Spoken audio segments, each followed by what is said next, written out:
itu si dedenya kakinya udah hampir keluar, jadi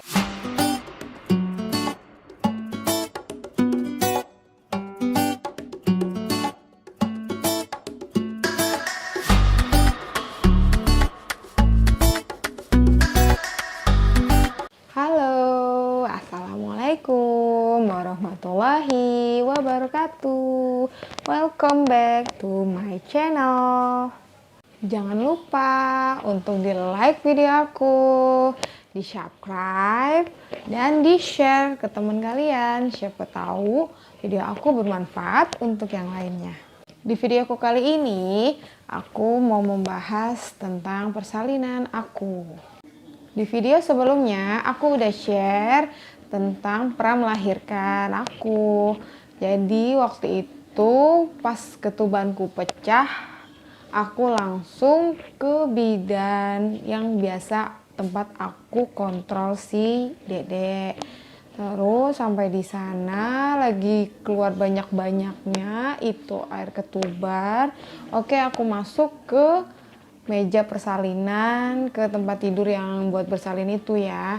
Terus aku langsung dicek pembukaannya dan ternyata memang pembukanya sudah ada, yaitu pembukaan 2. Tapi sangat amat disayangkan, posisi si dede waktu itu adalah kaki di bawah alias melintang. Jadi aku nggak bisa lahiran normal pada saat itu. Padahal di kehamilanku waktu itu seminggu sebelum melahirkan, kepala si dedenya sudah masuk panggul dan itu berasa banget dia turun. Tapi entah kenapa, mungkin karena si dedenya aktif banget waktu itu dalam perut aku. Jadi ketika aku pecah ketuban, mungkin dia berputar. Pas tahu bidannya ternyata aku nggak bisa lahiran normal dan si bidan juga takut ambil resiko. Jadi aku langsung dilarikan ke rumah sakit pada saat itu. Karena aku emang udah niat banget buat lahiran normal di klinik yang biasa aku kontrol itu. Jadi aku nggak pernah kontrol di klinik ataupun puskesmas lainnya yang bekerja sama dengan BPJS. Jadilah waktu itu suami aku urus BPJS aku. Karena kondisinya pada saat itu BPJS aku juga mati karena belum bayar, sekitar 6 bulanan aku belum bayar ya. Jadi suami aku langsung urus pembayaran BPJS. Oke, aku lunasi. Lalu juga suami aku langsung ke puskesmas terdekat, bawa surat rujukan dari bidan tempat aku kontrol yang menyatakan bahwa aku harus segera melahirkan secara sesar. Karena posisinya aku nggak pernah cek di klinik atau puskesmas yang bekerja sama dengan pemerintah, makanya aku agak dipersulit karena data aku nggak terekam di pemerintahan. Jadi saran aku untuk ibu-ibu yang mau melahirkan itu harus cek di 2 tempat. Yang pertama, klinik tempat kalian biasa kontrol itu di swasta misalnya. Nah itu klinik keduanya itu harus jadi pegangan, yaitu ke puskesmas atau klinik yang bekerja sama dengan pemerintahan. Kalau kalian mau melahirkan, memakai BPJS ya. Setelah menunggu lama di antrian, akhirnya suami aku dapatlah rujukan ke rumah sakit. Aku langsung siap-siap ke rumah sakit dengan keadaan air ketubanku mengalir terus dan menerus hingga aku merasanya kayak perut aku kok kayaknya ini perut kosong gitu ya. Tadinya kan gendut berat, tapi kok ini agak ringan gitu loh.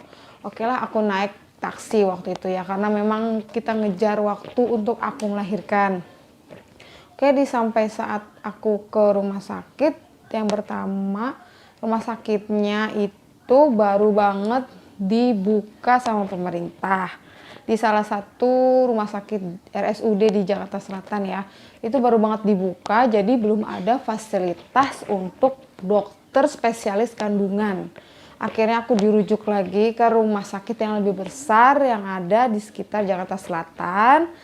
RSUP ya dia. Oke, sampai di sana suami aku mengajukan berkas-berkas BPJS-nya agar aku bisa melahirkan secara sesar karena kondisinya benar-benar air ketubanku hampir habis. Dan ketika aku masuk ke IGD dicek lagi pembukaannya, bayiku itu sudah hampir mau keluar.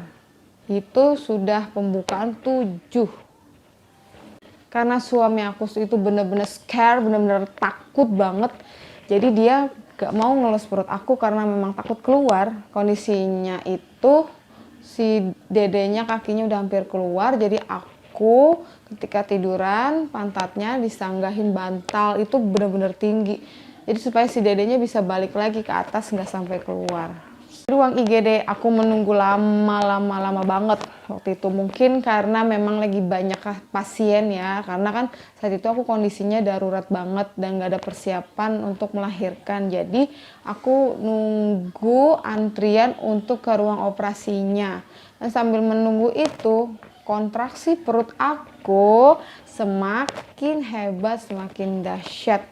Dan benar-benar aku udah dari pagi itu aku sekitar jam 6 aku tuh baru makan dan aku itu sampai di IGD sekitar jam 11 siang belum juga ditanganin. Dan terus perut aku kan masih sakit ya, masih kontraksi.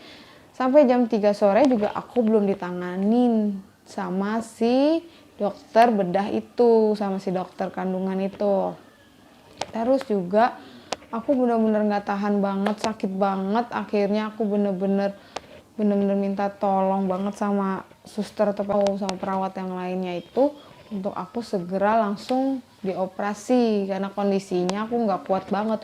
Dan akhirnya jam 4 sore dokternya nelpon ke ruang operasi lagi untuk minta 1 ruang operasi kosong untuk aku melahirkan.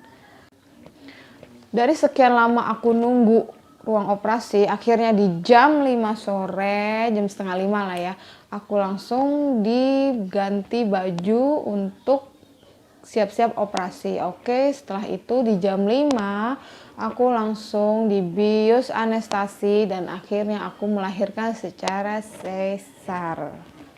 Oke, ketika aku melahirkan secara sesar itu memang gak ada rasanya sama sekali. Dan karena obat bius itu juga, kontraksi aku udah gak ngerasain apa-apa. Udah bener-bener gak ada apa-apa.